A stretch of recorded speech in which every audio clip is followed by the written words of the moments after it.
So dito sa part 3 ng video natin na useful gaming tips, which is ang series nito is Ready Your Phone for Gaming. Ang dami niyang views, almost 70k. And ang intro ko dito, sabi ko gusto nyo ba ma-achieve yung mababang ping?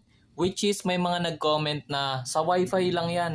Opo, sa wifi po yan, pero marami palang tao na hindi nakakaalam na ang wifi kapag 2 digit is malag na po yun. Malag na po yun compared mo sa mobile data. Marami palang taong hindi nakakaalam na kapag ang mobile data is green ping tapos 2 digit, yun yung hindi siya naglalag. Pero pag kinumpare mo yun sa wifi, kapag 2 digit na ang wifi, ang ping mo sa wifi is naglalag ka na po. So kailangan mo ng 1 digit lang sa ping mo.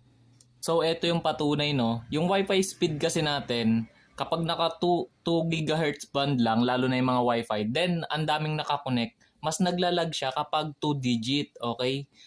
Compared natin dun sa mobile data, dedicated talaga siya na high speed signal dahil directly siya kumukuha dun sa cell towers. So, ayan yung patunay.